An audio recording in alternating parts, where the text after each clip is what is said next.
Sir ನಮಸ್ತೆ. ನಮ್ಮ ವೀಕ್ಷಕರಿಗೆ ನಿಮ್ಮ ಬಗ್ಗೆ ಸ್ವಲ್ಪ ತಿಳಿಸ್ಕೊಡ್ತೀರಾ? ನಮಸ್ಕಾರ ಮೇಡಮ್, ನನ್ನ ಹೆಸರು ಎ ಮುಜಾವರ್ ಅಂತೇಳಿ, founder and director of Vikas career academy. ನಮ್ಮ ಈ ಸೆಕೆಂಡ್ ಬ್ರಾಂಚ್ ಬಂದ್ಬಿಟ್ಟು ಬೆಂಗಳೂರಲ್ಲಿ Vijayanagara Chandran layout main road ಅಲ್ಲಿ ಅತ್ತಿಗುಪ್ಪೆ ಮೆಟ್ರೋ ಸ್ಟೇಷನ್ ಹತ್ತಿರನೇ ನಮ್ಮ ಇನ್ಸ್ಟಿಟ್ಯೂಟ್ ಆಗಸ್ಟ್ 15ರಿಂದ ಪ್ರಾರಂಭವಾಗಿದೆ. ಅಹಮದ್ ಮುಜಾವರ್ ಧಾರವಾಡದ ವಿಕಾಸ್ ಕರಿಯರ್ ಅಕಾಡೆಮಿಯ ಸಂಸ್ಥಾಪಕ ಮತ್ತು ನಿರ್ದೇಶಕರು. ಸತತ 25 ವರ್ಷಗಳಿಂದ ಇವರು ವಿದ್ಯಾರ್ಥಿಗಳಿಗೆ ಇಂಗ್ಲಿಷ್ ಮಾತನಾಡಲು ಕಲಿಸುತ್ತಿದ್ದಾರೆ, ಜೊತೆಗೆ ಬರೆಯಲು ಕೂಡ. ಧಾರವಾಡದಲ್ಲಿ 1999ರಲ್ಲಿ ಇವರು ಆರಂಭಿಸಿದ ಸಂಸ್ಥೆ ವಿಕಾಸ್ ಕರಿಯರ್ ಅಕಾಡೆಮಿ. ಕನ್ನಡ ಭಾಷೆಯ ಮೂಲಕವೇ ಇಂಗ್ಲಿಷ್ ಕಲಿಸುವುದು ವಿಕಾಸ್ ಕರಿಯರ್ ಅಕಾಡೆಮಿಯ ವೈಶಿಷ್ಟ್ಯ. ಇದುವರೆಗೆ ಸುಮಾರು 50,000 ವಿದ್ಯಾರ್ಥಿಗಳು ಇವರ ಮಾರ್ಗದರ್ಶನದಲ್ಲಿ ಇಂಗ್ಲಿಷ್ ಮಾತನಾಡಲು ಮತ್ತು ಬರೆಯಲು ಕಲಿತಿದ್ದಾರೆ. ಇದರೊಂದಿಗೆ ಕಂಪ್ಯೂಟರ್ ಶಿಕ್ಷಣವನ್ನು ಮತ್ತು ಕಾಂಪಿಟೇಟಿವ್ ಎಕ್ಸಾಮ್ಗೆ ತಯಾರಿಯನ್ನು ಕೂಡ ಕಲಿಸಲಾಗುತ್ತಿದೆ. ಬೇಸಿಗೆ ಶಿಬಿರಗಳ ಮೂಲಕ ಪ್ರೈಮರಿ, ಹೈಸ್ಕೂಲ್ ಮತ್ತು PU ವಿದ್ಯಾರ್ಥಿಗಳಿಗೆ ಗಣಿತ, ವಿಜ್ಞಾನ ಮತ್ತು ಇನ್ನಿತರ ವಿಷಯಗಳನ್ನು ಕೂಡ ಬೋಧಿಸಲಾಗುತ್ತಿದೆ.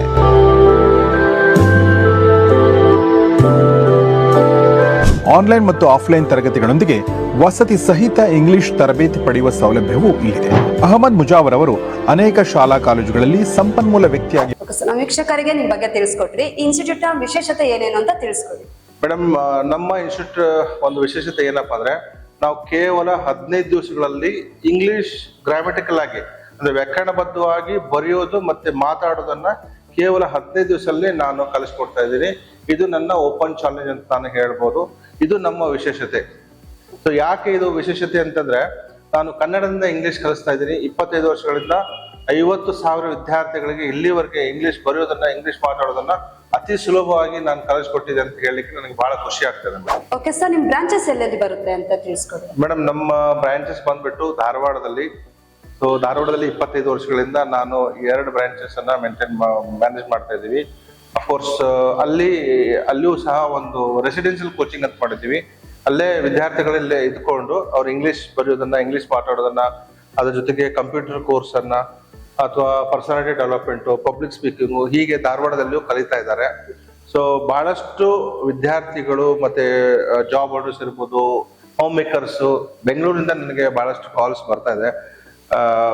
ಸೊ ಇಲ್ಲಿ ಒಂದು ಕ್ಲಾಸ್ ಓಪನ್ ಮಾಡಿ ಸರ್, ಇಲ್ಲಿ ಒಂದು ಬ್ರಾಂಚ್ ಮಾಡಿ ಅಂತಂದಿದ್ದಕ್ಕೆ ನಾನು ಬೆಂಗಳೂರಲ್ಲಿ ಇದೇ ಆಗಸ್ಟ್ 15, 2025ರಿಂದ ಈ ಒಂದು ಬ್ರಾಂಚ್ ಅನ್ನ ಓಪನ್ ಮಾಡಿ. ಸರ್, ನೀವು ಆನ್ಲೈನ್ ಕ್ಲಾಸಸ್ ಕೂಡ ಮಾಡ್ತೀರಾ? ಖಂಡಿತ ಮೇಡಮ್. ಯಾಕಂದ್ರೆ ಬಹಳಷ್ಟು ವಿದ್ಯಾರ್ಥಿಗಳಿಗೆ ಅಂದ್ರೆ ಕೆಲವೊಂದು ವಿದ್ಯಾರ್ಥಿಗಳಿಗೆ ಆಫ್ಲೈನ್ ಬಂದು ಇಂಗ್ಲಿಷ್ ಕಲೀಲಿಕ್ಕೆ ಕಷ್ಟ ಆಗ್ತಾ ಇದೆ. ಹೀಗಾಗಿ ನಮ್ಮ ಸಂಸ್ಥೆಯಲ್ಲಿ ಆಫ್ಲೈನ್ ಮತ್ತೆ ಆನ್ಲೈನ್ 2 ಕೋಚಿಂಗ್ ಮಾಡ್ತಾ ಇದ್ವಿ. ಈ ಆಫ್ಲೈನ್ ಆನ್ಲೈನ್ ಅಲ್ಲಿ ಎಲ್ಲರೂ ಕ್ಲಾಸ್ ಅಟೆಂಡ್ ಮಾಡ್ತಾ ಇದ್ರೆ, high school, college, job holders, home makers, business people ಎಲ್ಲರೂ ಕ್ಲಾಸ್ ಅಟೆಂಡ್ ಮಾಡ್ತಾ ಇದ್ದಾರೆ. ಸರ್, ನಿಮ್ಮ ಹತ್ರ ಕೋಚಿಂಗ್ ತಗೊಳ್ಳೋದಕ್ಕೆ ಇಂಥದ್ದೇ ಏಜ್ ಗ್ರೂಪ್ ಏನಾದ್ರು ಇದೆಯಾ? ಮೇಡಮ್, ಖಂಡಿತ ಇಲ್ಲ. ಯಾಕಂತಂದ್ರೆ ಇದು ಬಂದ್ಬಿಟ್ಟು ಭಾಷೆ. ಸೊ ಎಲ್ಲರಿಗೂ ಭಾಷೆ ಬೇಕೇ ಬೇಕು. ಸಣ್ಣ ಮಕ್ಕಳಿಂದ ಹಿಡ್ಕೊಂಡು ವಯಸ್ಸಾದವರಿಗೂ ಭಾಷೆ ಬೇಕಾಗಿರೋದ್ರಿಂದ ಇಲ್ಲಿ ಏಜ್ ಗ್ರೂಪ್ ಬರಲ್ಲ. ಸೊ ಹೀಗಾಗಿ there is no age group. Sir, ನೀವು ಎಷ್ಟು ದಿನದಲ್ಲಿ ಇಂಗ್ಲಿಷ್ ಮಾತಾಡೋದನ್ನ ಕಳಿಸ್ಕೊಡ್ತೀರಾ? ಮೇಡಮ್, ನಿಜವಾಗ್ಲೂ ಹೇಳ್ಬೇಕಂತಂದ್ರೆ ನಾನು ಓಪನ್ ಚಾಲೆಂಜ್ ಆಗಿ ಹೇಳಲಿಕ್ಕೆ ಬಯಸ್ತೀನಿ. ನಾನು ಕೇವಲ 15 ದಿವಸ ಒಳಗಡೆ ಇಂಗ್ಲಿಷ್ ಅಲ್ಲಿ ನಿಮ್ಗೆ ಮಾತಾಡಕ್ ಕಳ್ಸಿಕೊಡ್ತೀನಿ. ಅವಳು ನಿನ್ನೆ ಕಾಲೇಜಲ್ಲಿ ಇದ್ದಳು. She was in the college yesterday. ನಾನು ಕಾರನ್ನು ಹೊಂದಿದ್ದೆ, past perfect tense. I had a car. ನಾವು ಕಾರನ್ನು ಹೊಂದಿದ್ದೆವು. We had a car. ನೀವು ಕಾರನ್ನು ಹೊಂದಿದ್ರಿ. You had a car. ಅವನು ಕಾರನ್ನು ಹೊಂದಿದ್ದ. He had a car. ಅವಳು ಕಾರನ್ನು ಹೊಂದಿದ್ದಳು. She had a car. Ravi ಕಾರನ್ನು ಹೊಂದಿದ್ದ. Ravi had a car. Yes, thank you. ಯಾಕೆ 15 ದಿವಸದಲ್ಲಿ ಹೇಗೆ ಸಾಧ್ಯ ಅಂತ ಕೇಳಿದ್ರೆ, ನೋಡಿ, ನಾವು ಬೆಳಗಿಂದ ಸಾಯಂಕಾಲವರೆಗೆ ಹೆಚ್ಚಾಗಿ ಇಂಗ್ಲಿಷ್ ಪದಗಳನ್ನ ಬಳಸ್ತಾ ಇದ್ದೀವಿ. For example, bus conductor ticket ಕೊಟ್ಟ ಅಂತೀವಿ. ಬಸ್ಸು, ಕಂಡಕ್ಟರ್ ಟಿಕೆಟ್ 3 ಇಂಗ್ಲಿಷ್ ಇದೆ. ಅರೆ ಕೊಟ್ಟ ಅನ್ನೋದು ಒಂದು ಪದ ನಮ್ಗೆ ಇಂಗ್ಲಿಷ್ ಹೇಳಕ್ ಆಗ್ತಾ ಇಲ್ಲ. ಅಥವಾ ಶಾಪ್ ಓಪನ್ ಆಗಿಲ್ಲ ಅಂತ ನಾವು ಕನ್ನಡದ ಹೇಳು ಸಹ ಶಾಪ್ ಓಪನ್ 2 ಇಂಗ್ಲಿಷ್ ಇದೆ. ಆಗಿಲ್ಲ ಅನ್ನಕ್ಕೆ ಏನ್ ಅನ್ಬೇಕು, ಡಿಡ್ ನಾಟ್ ಓಪನ್ ಬೇಕು, ವಾಸ್ ನಾಟ್ ಓಪನ್ ಬೇಕು, ಹ್ಯಾವ್ ನಾಟ್ ಓಪನ್ ಬೇಕು, ಹ್ಯಾಡ್ ನಾಟ್ ಓಪನ್ ಬೇಕು ಗೊತ್ತಾಗ್ತಾ ಇಲ್ಲ. ಕಾಂಟ್ರಾಕ್ಟರ್ ಫೈಲ್ ತಗೊಂಡ ಅಂತ ನಾನು ಕನ್ನಡದ ಹೇಳು ಸಹ ಕಾಂಟ್ರಾಕ್ಟರ್ ಫೈಲ್ 2 ಇಂಗ್ಲಿಷ್ ಇದೆ. ಅದು ತಗೊಂಡು ನನಗೆ ಏನ್ ಅನ್ಬೇಕು, ಟುಕ್ ಅನ್ಬೇಕು, ಹ್ಯಾವ್ ಟೆಕ್ ಅನ್ಬೇಕು, ಹ್ಯಾಸ್ ಟೆಕ್ ಅನ್ಬೇಕು, ಹ್ಯಾಡ್ ಟೆಕ್ ಅನ್ಬೇಕು ಗೊತ್ತಾಗ್ತಾ ಇಲ್ಲ. ಮನೇಲಿ ಇರುವಂತ ಮಮ್ಮಿ ಫೋನ್ ಮಾಡಿ ಏನ್ ಹೇಳ್ತಾ ಇದ್ರೆ, ಮೊಬೈಲ್ ಕರೆನ್ಸಿ ಹಾಕ್ಸು ಅಂತಾಳೆ. ಮೊಬೈಲ್ ಕರೆನ್ಸಿ 2 ಇಂಗ್ಲಿಷ್ ಇದೆ. ಸೊ ಹಾಕ್ಸನಕ್ಕೆ ಏನ್ ಅನ್ಬೇಕು ಅನ್ನೋದು ನಮ್ ಬಾಯಿಗೆ ಬರ್ತಾ ಇಲ್ಲ. ಸೊ ಅಜ್ಜಿ ಹೊಲದಲ್ಲಿ ಕೂತಿರುವಂತ ಅಜ್ಜಿ ಏನಂತ ಹೇಳಿದ್ರೆ, ಮೋಟರ್ ಆನ್ ಮಾಡು ಅಂತಾಳೆ. ಈ ಮೋಟರ್ ಆನ್ 2 ಇಂಗ್ಲಿಷ್ ಇದೆ. ಆನ್ ಮಾಡು ಅನ್ನಕ್ಕೆ ಏನ್ ಅನ್ಬೇಕು, ಸ್ಟಾರ್ಟ್ ಅನ್ಬೇಕು, ಹ್ಯಾವ್ ಸ್ಟಾರ್ಟ್ ಅನ್ಬೇಕು, ಹ್ಯಾವ್ ಸ್ಟಾರ್ಟ್ ಅನ್ಬೇಕು ನಮ್ಗೆ ಗೊತ್ತಾಗ್ತಾ ಇಲ್ಲ. ಸೊ ಬೆಳಗಿಂದ ಸಾಯಂಕಾಲವರೆಗೆ ನಾವು ಇಂಗ್ಲಿಷ್ ಪದಗಳನ್ನೇ ನಾವು ಬಳಸ್ತಾ ಇದ್ದೀವಿ. ಆದ್ರೆ ನಮಗೆ ಕೆಲವೊಂದು ಡೌಟ್ಸ್ ಇದೆ. ಈ ಡೌಟ್ಸ್ ಅನ್ನ ನಾವು ಕ್ಲಾರಿಫೈ ಮಾಡಬೇಕಾಗಿದೆ. ಸೊ ಈ ಡೌಟ್ಸ್ ಜೊತೆಗೆ ಅಂದ್ರೆ ಡೌಟ್ಸ್ ಕ್ಲಾರಿಫೈ ಅಂತಂದ್ರೆ of course have to, has to, had to, I mean do, does, am, are, is, have, has, have been, did, will, shall, could, could have, would have, should have, might have, must have, ಹೀಗೆ ಕೆಲವೊಂದಿಷ್ಟು doubts ಗಳಿದೆ. ಆ doubts clarify ಮಾಡ್ತಾ ನಾವು practice ಮಾಡಿಸ್ತಾ ಇದ್ದೀವಿ. ಹೀಗಾಗಿ ಕೇವಲ 15 ದಿವಸದಲ್ಲಿ ನಾನು ಓಪನ್ ಚಾಲೆಂಜ್ ಆಗಿ ನಾನು ಹೇಳೋದೇನಪ್ಪಾ ಅಂದ್ರೆ ಇಂಗ್ಲಿಷ್ ಮಾತಾಡ ಕಲಿಸ್ಕೊಡ್ತೀನಿ. ಸೊ 15 ದಿವಸದಲ್ಲಿ ನಿಮ್ಗೆ ಇಂಗ್ಲಿಷ್ ಬರ್ಲಿಲ್ಲ, ನಿಮ್ ಬಾಯಿಗೆ ಸೆಂಟೆನ್ಸ್ ಬರ್ಲಿಲ್ಲ ಅಂದ್ರೆ ನೀವು ಕೊಟ್ಟಂತ ಫೀಸ್ ಅನ್ನು ವಾಪಸ್ ಕೊಡ್ತೀನಿ. ಓಕೆ ಸರ್, ಈಗ SSLC PUC ಫೇಲ್ ಆಗಿರೋ ವಿದ್ಯಾರ್ಥಿಗಳಿಗೆ ನಿಮ್ಮ ಸಂಸ್ಥೆಯಿಂದ ಯಾವ್ಯಾವ ಕಾರ್ಯಕ್ರಮಗಳು ಇರ್ತವೆ? ಎಸ್, ಖಂಡಿತ ಮೇಡಮ್, ಒಳ್ಳೆ ಪ್ರಶ್ನೆ ಕೇಳಿದ್ರಿ. ಯಾಕೆಂದ್ರೆ ನೀವು ಕೇಳಂತ ಪ್ರಶ್ನೆ ಬಹಳ ಖಂಡಿತ ಅದ್ಭುತವಾಗಿದೆ.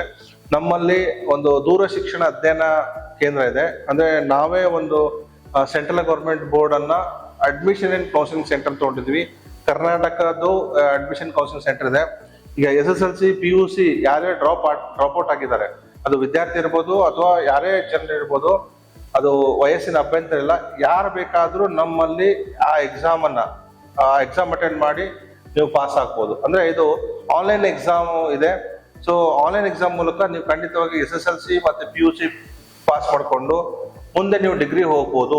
ಡಿಗ್ರಿ ನೀವು ರೆಗ್ಯುಲರ್ ಯಾವ ಯೂನಿವರ್ಸಿಟಿ ಬೇಕಾದ್ರೂ ನೀವು ಅಡ್ಮಿಷನ್ ತಗೋಬಹುದು ಅಂತ ನನಗೆ ಹೇಳಿಕ್ಕೆ ಬಹಳ ಖುಷಿ ಆಗ್ತದೆ.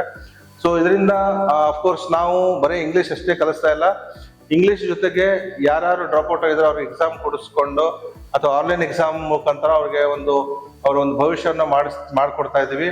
ಅವರು ಮುಂದೆ ಕಾಲೇಜಿಗೆ ಹೋಗ್ಬೋದು, ಮತ್ತೆ ಒಳ್ಳೆ ಜಾಬ್. ನಾವು SSLC PUC ಫೇಲ್ ಆದವ್ರಿಗೆ ಅವ್ರಿಗೆ ಎಕ್ಸಾಮ್ ಕೊಡಿಸಿ ಮತ್ತೆ ಜಾಬ್ ಅವ್ರಿಗೆ ಹೆಲ್ಪ್ ಮಾಡ್ತಾ ಇದ್ವಿ. ಇದು ನಮ್ಮ ವಿಶೇಷತೆ ಅಂತ ನಾನು ಹೇಳಲಿಕ್ಕೆ ಬಯಸ್ತಾ ಇದ್ದೀನಿ. ಬರೀ ನಾವು ಇಂಗ್ಲಿಷ್ ಕಲಿಸ್ತಾ ಇಲ್ಲ, ಅದ್ರ ಜೊತೆಗೆ ಅವ್ರಿಗೆ ಒಂದು ಎಜುಕೇಶನ್ ಸಹ ಕೊಟ್ಟು ಮುಂದೆ ಅವ್ರಿಗೆ ಒಂದು ಒಳ್ಳೆ ಕಂಪನಿಯಲ್ಲಿ, ಬೆಂಗಳೂರಲ್ಲಿ ಸಾಕಷ್ಟು ಒಳ್ಳೆ ಕಂಪನಿಗಳಿದಾವೆ, ನಾವು ಅಲ್ಲಿ ಅವ್ರಿಗೆ ನಾವು ಅಸಿಸ್ಟ್ ಮಾಡ್ತಾ ಇದೀವಿ, ಹೆಲ್ಪ್ ಮಾಡ್ತಾ ಇದೀವಿ ಅಂತ ನನಗೆ ಹೇಳಲಿಕ್ಕೆ ಬಹಳ ಖುಷಿ ಆಗ್ತಾ ಇದೆ. ಓಕೆ ಸರ್, ಈಗ ಫೇಲ್ ಆಗಿ ಸುಮಾರು ವರ್ಷ ಆಗಿರುತ್ತೆ, ಅವ್ರಿಗೂ ನೀವು ಎಕ್ಸಾಮ್ ಕೊಡ್ತೀನಿ ಅಂತ ಹೇಳಿದ್ದೀರಾ. ಆ ಸಿಲೆಬಸ್ ಬೇರೆ ಇರುತ್ತೆ, ಈ ಸಿಲೆಬಸ್ ಬೇರೆ ಇರುತ್ತೆ, ನೀವು ಯಾವ ರೀತಿ ಎಕ್ಸಾಮ್ ಕೊಡಿಸ್ತೀರಾ ಅವ್ರಿಗೆ? ಖಂಡಿತ ಮೇಡಮ್, ನಿಮ್ದು ಒಳ್ಳೆ ಪ್ರಶ್ನೆ ಇದೆ. ಇಲ್ಲಿ ಮೊದಲನೇದಾಗಿ ಯಾವ ಅಂದ್ರೆ ಏಜ್ ಬಾರ್ ಇಲ್ಲ, there is no age bar. ಯಾರು ಬೇಕಾದ್ರೂ ಎಕ್ಸಾಮಿನೇಷನ್ ಬರೀಬಹುದು.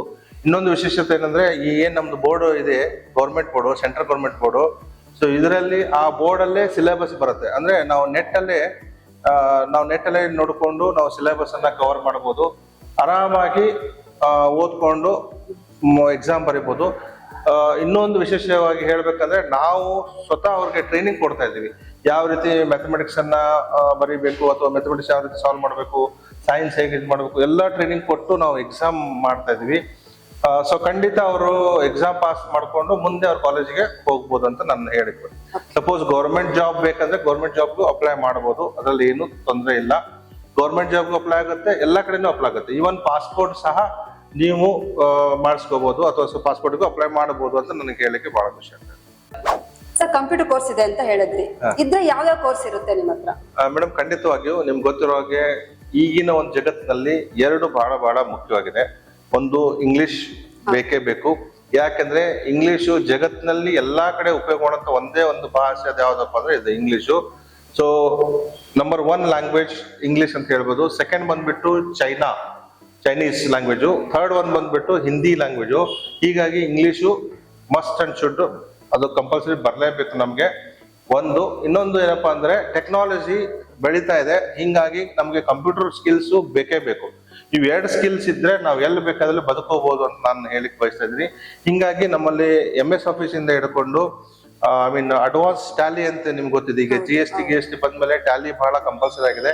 ಟ್ಯಾಲಿನೂ ಕಲಿಸ್ತಾ ಇದೀವಿ, ಟ್ಯಾಲಿ ಪ್ರೈಮ್ ಕಲಿಸ್ತಾ ಇದೀವಿ, ಅಂಡ್ ಅಫ್ಕೋರ್ಸ್ DTP ಕಲಿಸ್ತಾ ಇದೀವಿ. DTP ಇದನ್ನ ನಾವು ಓನ್ ಬಿಸ್ನೆಸ್ ಎಲ್ಲ ಮಾಡ್ಬೋದು. ಸೊ ಹಿಂಗಾಗಿ ನಾವು ಈ ಎಲ್ಲಾ ಕಂಪ್ಯೂಟರ್ ಕೋರ್ಸಸ್ ಅನ್ನ ಕಲಿಸ್ತಾ ಇದೀವಿ. ಯಾಕಂದ್ರೆ ಇದು MNC ಕಂಪನಿಯಲ್ಲೂ ಎಲ್ಲಾ ಕಡೆನೂ ಅವಶ್ಯಕತೆ ಇರೋದ್ರಿಂದ, ಎಲ್ಲಾ ಕಡೆ ಜಾಬ್ಗೂ ಅವಶ್ಯಕತೆಯಿಂದ ನಾವು ಇಂಗ್ಲಿಷ್ ಮತ್ತೆ ಕಂಪ್ಯೂಟರ್ ಅನ್ನ ಕಲಿಸಿ ಅವ್ರಿಗೆ ಜಾಬ್ ಪ್ಲೇಸ್ಮೆಂಟ್ ನಾವು ಮಾಡಿಸ್ಕೊಡ್ತೇವೆ. ಸರ್, ನೀವು ಟ್ರೈನಿಂಗ್ ಕೊಡ್ತೀನಿ ಅಂತ ಹೇಳಿದ್ರಿ, ಆನ್ಲೈನ್ ಅಲ್ಲಿ ಯಾವ ತರ ಕೊಡ್ತೀರಾ, ಆಫ್ಲೈನ್ ಅಲ್ಲಿ ಯಾವ ತರ ಕೊಡ್ತೀರಾ? ಮೇಡಮ್, ಖಂಡಿತ ಆನ್ಲೈನ್ ಬಂದ್ಬಿಟ್ಟು ನಾವು ಝೂಮ್ ಮೀಟಿಂಗ್ ಥ್ರೂ. ಸೊ ಇಲ್ಲಿ ನೋಡಿ, ಇದು ಸ್ಮಾರ್ಟ್ ಬೋರ್ಡ್ ಇದೆ. ಸೊ ಇದರಲ್ಲೇ ಏನೋ ಒಂದು ಮೈಕ್ ಇದೆ, ಮತ್ತೆ ಝೂಮ್ ಮೀಟಿಂಗು ಬರುತ್ತೆ. ಸೊ ಇದರಿಂದ ನಾನು ಕ್ಲಾಸಸ್ ಮಾಡ್ಬೋದು. ಸೊ ಈ ಆನ್ಲೈನ್ ವಿಶೇಷತೆ ಏನಪ್ಪಾ ಅಂದ್ರೆ ಯಾರಿಗೆ ನಮ್ಮಲ್ಲಿ ಬಂದು ಕಲಿಯಕ್ಕಾಗಲ್ಲ ಅವ್ರ ಮನೆಯಲ್ಲೇ ಕೂತ್ಕೊಂಡು ನೋ ಏಜ್ ಬಾರ್, ಯಾರಾದ್ರೂ ಆರಾಮಾಗಿ ಕಲಿಬಹುದು.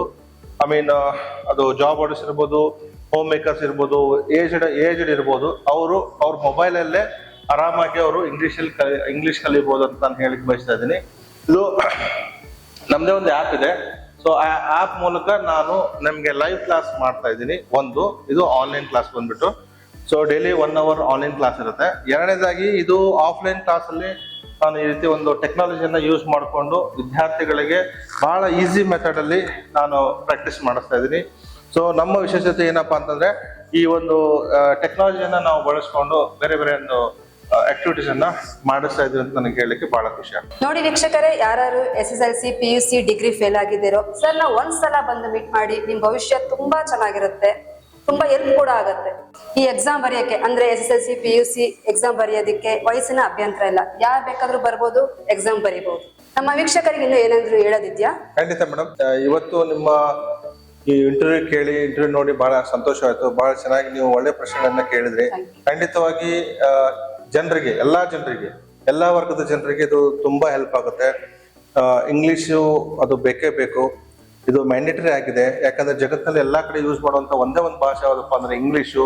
ಯಾಕೆ ಇಂಗ್ಲಿಷ್ ಯೂಸ್ ಮಾಡ್ತಾ ಅಂದ್ರೆ ಇಂಗ್ಲಿಷ್ ಇರುವಂತ ಅಂದ್ರೆ ಇಂಗ್ಲಿಷ್ ಅಷ್ಟು ಸುಲಭ ಭಾಷೆ ಯಾವುದೂ ಇಲ್ಲ ಅಂತ ನಾನು ಹೇಳಲಿಕ್ಕೆ ಬಯಸ್ತಾ ಇದ್ದೀನಿ. ನಮ್ಮ ಮಾತೃಭಾಷೆ ಕಲಿಯಕ್ಕೆ ನಮ್ಗೆ 3 ವರ್ಷ ಬೇಕಾಗುತ್ತೆ. ಆದ್ರೆ ಇಂಗ್ಲಿಷ್ ಕಲೀಲಿಕ್ಕೆ ನಮ್ಗೆ ಕೇವಲ 15 ದಿವಸ ಸಾಕಂತ ನಾನು ಹೇಳ್ಬೋದು. ಅಷ್ಟು ಈಸಿಯಾಗಿ ನಾವು ಇಂಗ್ಲಿಷ್ ಅನ್ನ ಕಲಿಬಹುದು. ಇಂಗ್ಲಿಷ್ ಕಲ್ತ್ರೆ ನೀವು ಅಫ್ಕೋರ್ಸ್ ಒಳ್ಳೆ ಬಿಸ್ನೆಸ್ ಮಾಡ್ಬೋದು, ಒಳ್ಳೆ ಒಂದು ನೌಕರಿಯನ್ನ ಪಡಿಬಹುದು, ಅಥವಾ ಬೇರೆ ದೇಶಕ್ಕೆ ಹೋಗಿ ಒಂದು ಒಳ್ಳೆ ಬಿಸ್ನೆಸ್ ಆಗ್ಲಿ ಅಥವಾ ಒಂದು ಜಾಬ್ ಮಾಡ್ಬೋದು, ಅಥವಾ ನೀವು ನಿಮ್ಮ ಮಕ್ಕಳಿಗೆ ಬರೆಯಲು ಕೂತ್ಕೊಂಡು ಪಾಠ ಮಾಡ್ಬೋದು. ಈಗ ಎಷ್ಟೋ ಪೇರೆಂಟ್ಸ್ ಮೀಟಿಂಗ್ ಹೋದಾಗ ಅವ್ರಿಗೆ ಅಲ್ಲಿ ಇಂಗ್ಲಿಷ್ ಮಾತಾಡಬೇಕು ಅಂದಾಗ ಮುಜುಗರ ಆಗ್ಬಿಡುತ್ತೆ. ಅವರು ಪೇರೆಂಟ್ಸ್ ಮೀಟಿಂಗ್ ಅಲ್ಲಿ ಇಂಗ್ಲಿಷ್ ಅಲ್ಲಿ ಮಾತಾಡಕ್ ಆಗ್ಲಾರ್ದೇನೆ ಬಹಳ ಬೇಜಾರು ಮಾಡ್ಕೋತಾ ಇದ್ದಾರೆ, ಅಥವಾ ಅವ್ರಿಗೆ ಕಷ್ಟ ಆಗ್ತಾ ಇದೆ. ಸೊ ಇವನ್ ಯಾರಾದ್ರೂ ಕಾಂಪಿಟೇಟಿವ್ ಎಕ್ಸಾಮ್ ಅಟೆಂಡ್ ಮಾಡ್ತಾ ಇದ್ದಾರೆ, ಈಗ SSC ಎಕ್ಸಾಮ್ ಅಂತ ಬರುತ್ತೆ, ಸ್ಟಾಫ್ ಸೆಲೆಕ್ಷನ್ ಕಮಿಷನ್, ಅದರಲ್ಲಿ ಸೆಂಟ್ರಲ್ ಗೌರ್ಮೆಂಟ್ ದವರು ಎವ್ರಿ ಮಂತ್ ಅಂದ್ರೆ ಪ್ರತಿ ತಿಂಗಳ 30,000 ಇಂದ 40,000 ಪೋಸ್ಟ್ ಕಾಲ್ಫಾರ್ಮ್ ಮಾಡ್ತಾ ಇರ್ತಾರೆ. SSC MTS ಅಂತ ಬರುತ್ತೆ, SSC CHSL ಅಂತ ಬರುತ್ತೆ, ಆಮೇಲೆ ಡಿಗ್ರಿ ಆದ್ರಿಗೆ CGL ಅಂತ ಬರುತ್ತೆ. ಬಟ್ ಎಲ್ಲರಿಗೂ ಇಂಗ್ಲಿಷು ಅದು ಅಂದ್ರೆ ಸೆಂಟ್ರಲ್ ಗೌರ್ಮೆಂಟ್ ಜಾಬ್ಸ್ಗೆ compulsory English. Not only central government, state government ದವರೆಗೂ ಇಂಗ್ಲಿಷ್ ಕಂಪಲ್ಸರಿ ಆಗಿದೆ. ಎಲ್ಲಾ ಕಾಂಪಿಟೇಟಿವ್ ಎಕ್ಸಾಮ್, KPSC ಯಾವುದೇ ಎಕ್ಸಾಮ್ ಇರಲಿ ಅಥವಾ SSC ಯಾವುದೇ ಎಕ್ಸಾಮ್ ಇರಲಿ, ಕಂಪಲ್ಸರಿ ಇಂಗ್ಲಿಷ್ ಬೇಕೇ ಬೇಕು. ಸೊ ಇನ್ನೊಂದು ವಿಶೇಷವಾಗಿ ನಾನು ಬಯಸೋದೇನಪ್ಪ ಅಂದ್ರೆ ಇಂಗ್ಲಿಷು ಬಹಳ ಸುಂದರವಾದಂತ ಭಾಷೆ ಅಂತ ಹೇಳ್ಬೋದು, ಬಹಳ ಸ್ಮೂತ್ ಆದಂತ ಭಾಷೆ ಅಂತ ಹೇಳ್ಬೋದು. ಇಂಗ್ಲಿಷ್ ಇಂಗ್ಲಿಷ್ ಮಾತಾಡಿದಾಗ ಖಂಡಿತವಾಗಿ ಅವರ ಒಂದು ಪರ್ಸನಾಲಿಟಿ ಚೇಂಜ್ ಆಗುತ್ತೆ ಅಂತ ನಾನು ಹೇಳಿಕ್ ಬಯಸ್ತಾ ಇದ್ದೀನಿ.